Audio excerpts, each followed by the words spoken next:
welcome to today's video. My name is Trisha and today I'm going to be showing you how I handle my reptiles. A lot of people have asked me to do this basically because they're trying to become more comfortable with reptiles, and I completely get it because I was afraid of snakes, and the way that I got over my fear mostly was from watching people handle them and learn their behaviors and their movements through YouTube. So if I can gift that to someone else, that makes me very happy. So I'm super excited to make this video. If you already know how to handle reptiles and you're familiar with all of this, then just sit back and enjoy, because handling is one of the best parts about owning reptiles. It's one of the main forms of interaction that you can have with them, and it is so much fun. And you get to see some of my cute animals today. So let's jump into it. I hope you guys enjoy. So the first reptile that I'm going to show you how I handle is Chaos, my ball python. So he is always tucked in over here. So the first thing I need to do is just lift up his hide, see where he is, move this over. It's super heavy. So as you can see, his body language, he's like, I don't really know if I want to be held. What's going on? You want to go behind where their head is, always, because they do not want their heads touched. And you want to support their bodies and take them out. He normally bundles up in a ball at first because he's like, I don't really want to be out right now. What's going on? But he's kind of exposed right now, so he's just sniffing. And he is just gonna do his own thing. It takes him a little bit to warm up, and then he starts slithering around and checking things out. He normally takes the longest to do it. So yeah, you just gotta be patient with these guys and just kind of wait. Right now he's just unsure. He's like, what is happening? He's so cute. That cute little face. But yeah, when you're grabbing these guys, you just need to give full support. Never reach above or near their face, because there's a good chance they will strike at you. You just gotta scoop them up from behind and just fully support them. And that's all there is to ball pythons. And then normally they're just in a ball, so it makes it pretty easy to just pick them up because of that. His eyes look so pretty right now. You're just so pretty. So he did start to come out, so I'm just gonna show you guys really quick.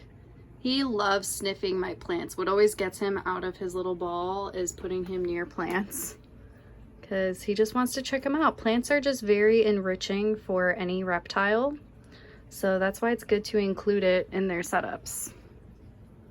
And then this is him just noodling around, doing his thing, finally out of a ball. He's so cool. So next up, we'll just do my other ball python because it's going to be very, very similar. He is always under this hide. There he is. So I cannot tell where his head is, but that's okay because I know him and I know he's not going to do anything. So again, I'm just going to scoop up over here and pick him up.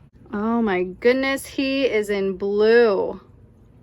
So he's actually going to be shedding. It's really hard to tell with a white snake because they just look white, but he actually is less white than he normally is. He's kind of like a pinkish hue, and it's kind of hard to tell because his eyes are just hidden. He's not really coming out, but he is going to be shedding very soon, which means he's not going to be active today, which is why he's just staying in a ball.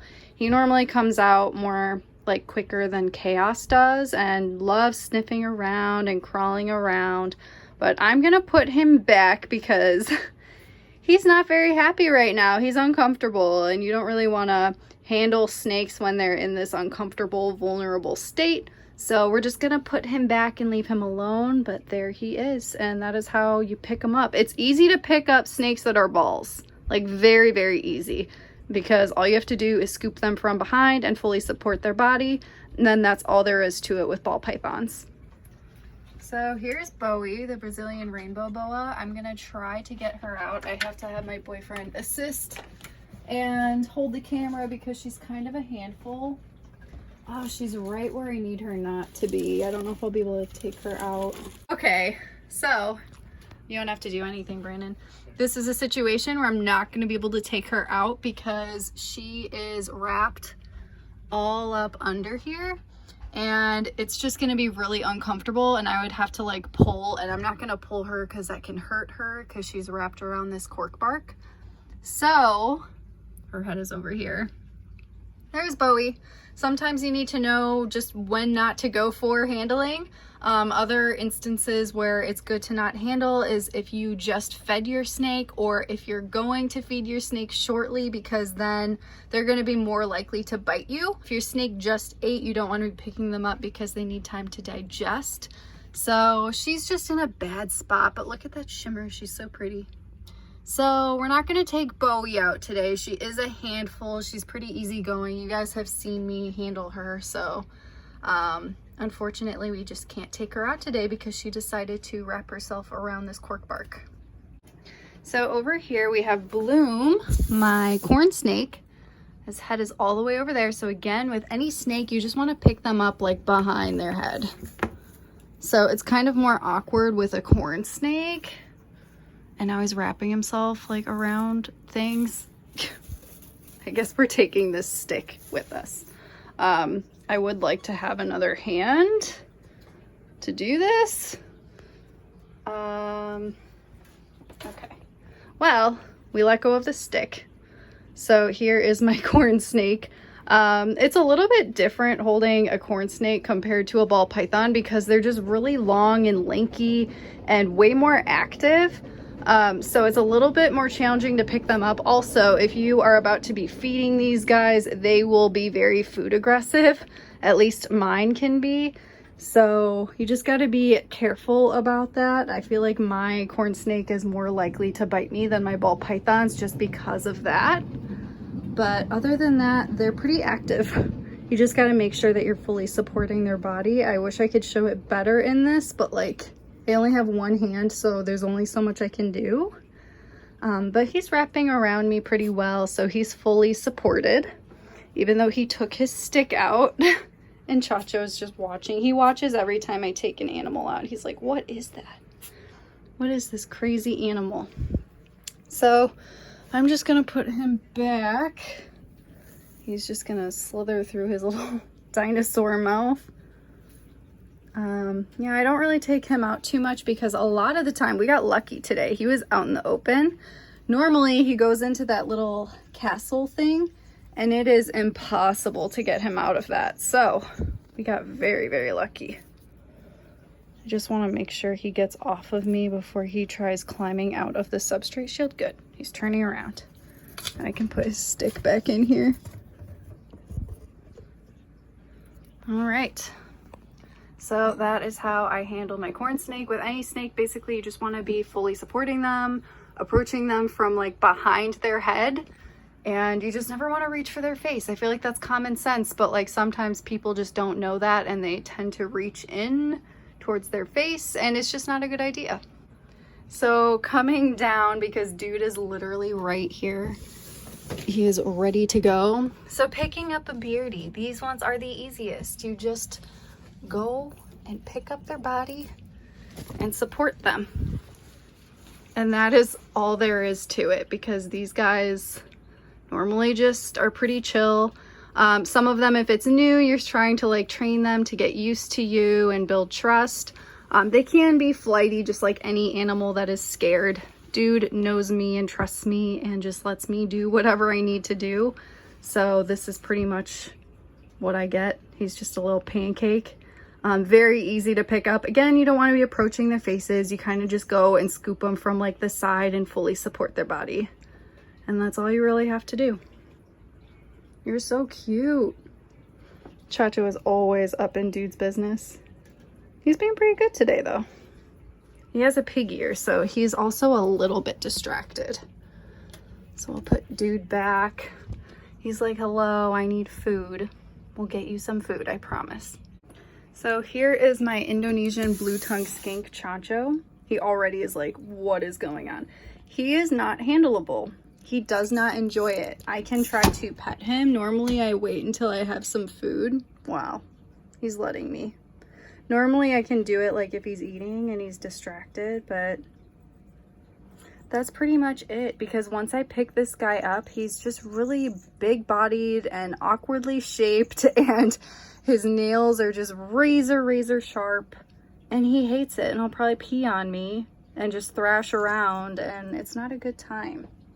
So some animals, I mean, I could work with him and put him through the stress. I just choose not to because we have a good relationship. I'm cool with him letting me pet him and feed him. He comes to me for food. So that's good enough for me. That's good enough for him too. So let's see, we have a leopard gecko in here sleeping. There's Kiwi. So with Kiwi, he doesn't really like being held. Just kind of scoop him like that. He's like, I don't really want to be up right now, so I'm gonna put him back so he can like relax. Leopard geckos can be okay with handling. I find that they're kind of flighty compared to African fat-tail geckos, which is over here. I find that these guys are, look how cute. These guys are actually more easygoing and they move less when you pick them up. They kind of just, oh, well, she's moving a little bit. They're more accepting and they're slower and they're smaller. And yeah, I just find that these are a little bit easier to deal with handling wise than a leopard gecko. But you pick them up the same way. You just kind of scoop them and then support their body. Don't reach for their head, don't reach for their tail. Just go for that midsection and fully support them. And here's a perfect example of when not to hold a snake. So Metamora is in striking position right now. She actually is eating. I just fed her. She eats live mice. She has that S cocked. It's so hard to see. Everything is like blocking her. Yeah, that's annoying. But anyway, she's in an S shape behind her head. And that is striking position. So if I were to open this door, she would fully be striking at me because she is in like the full mode of eating right now. She's just hunting. It is so hard to see her. Everything is blocking. But yeah, now is not an ideal time to handle her, so I'm not going to. If I do ever have to, she actually messed up, her branches are like falling out. But if I do have to take her out, I just take the entire branch out. These guys coil around the branch, so you don't want to be like ripping them off, and they also just don't like being handled very much, and they're very highly defensive, so it's better to just let them come to you if they want to, but now is not a good time because she is hunting. We're gonna start with Baloo because he is the best one when it comes to handling. So we have a worm, but we want to make sure it's out of reach, so that way he has to climb onto my arm to get it. So with any chameleons, you want them to come to you. He has to realize he's gonna try and shoot. You gotta come on. You gotta walk on. He really wants it, but he doesn't want to have to climb on today. Some days he'll come out on his own. Come. Oh, see, you gotta take a step. And this is why chameleons require a ton of patience. Chacho's not happy right now. We'll see if Willie will come out because Willie can see him. He's like, I want some worm. Yep. He's coming out. And since you're out, you get the worm. Oh, it's so gross.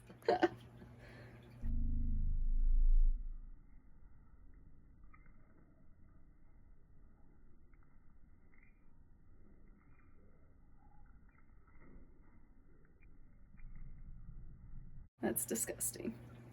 So we'll show him in the light this way. Make sure he can't climb onto the plant. So this is what you do with chameleons. You basically just let them come out onto you. It's all up to them.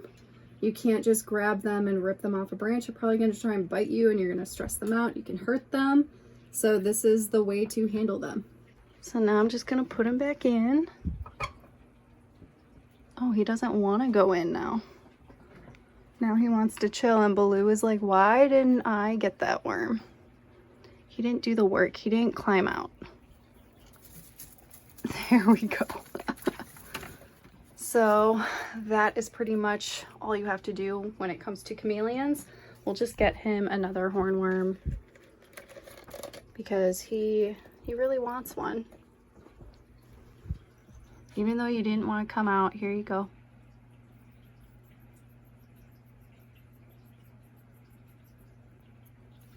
There you go. And we'll show Jurassic too.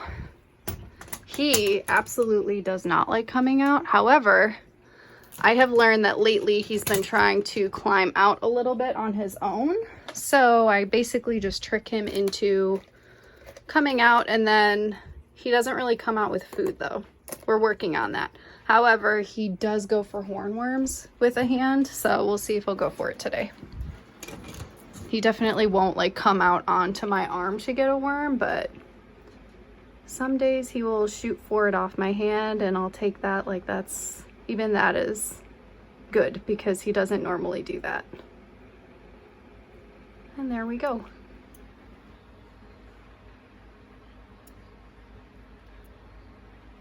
So his thing is he'll climb like over here, and I'll put a plant down here, and then he just climbs out on his own time. And then he ends up needing help because he tries to go into this crack, and then he just climbs onto my arm. But those are the only times I've handled him. It's happened twice. Other than that, he just chills in here, and we're working on trust. I do have some sad news. I'm not going to be able to hold any of the arboreal geckos because all of them are hiding in their like backgrounds. So I don't know if you can see. That is Chip's butt in the cork bark. And I can't get him out of that. And that's what the other gargoyle and crested geckos do during the day. So when it comes to handling them, just don't reach for a tail, don't reach for a head. Same thing, you just kind of scoop them and support their body. Same thing as leopard and African fat-tailed geckos. The only difference is that these guys are jumpy, and handling the experience is just a little bit different because they're constantly moving and they can be jumpy. But you get pretty used to it. It's just how they are, and it's pretty fun to handle them, but unfortunately I can't show it in today's video because they're all just sleeping. Everyone wanted me to show how I handle Janemba as well. He's in a really awkward spot. I just kind of scoop his body. He's in such an awkward position. That's pretty much it. He plops. I'm gonna put him in his water. You know, go swim and do things. But that's pretty much it when it comes to frogs. With other types of species, he has like a really rough skin. It is good to make sure that your hands are kind of wet. I like to grip dirt when I scoop him up. That's how I just got all this dirt in his water, but he has his filter. But that will help protect their skin because we have oils and things. So amphibians are just more sensitive to us. So we need to be a little bit more careful. You can wear gloves when you handle them, or just get your hands wet. Do not handle them with like hand sanitizer or any lotions on your hand because that is not going to be good for them and can hurt them. But yeah, and he's just a big lug. He's just a handful. So it's kind of awkward to like show you guys handling him with one hand because honestly I need two hands. And last but not least, I'm saving the easiest for last, which is Peaches. It's basically like picking up a rock. Anyone can pick up a tortoise. They're easy. They're slow moving. They don't really do anything. So yeah, there's Peaches. Lulu, she doesn't like handling. She's my yellow-bellied slider.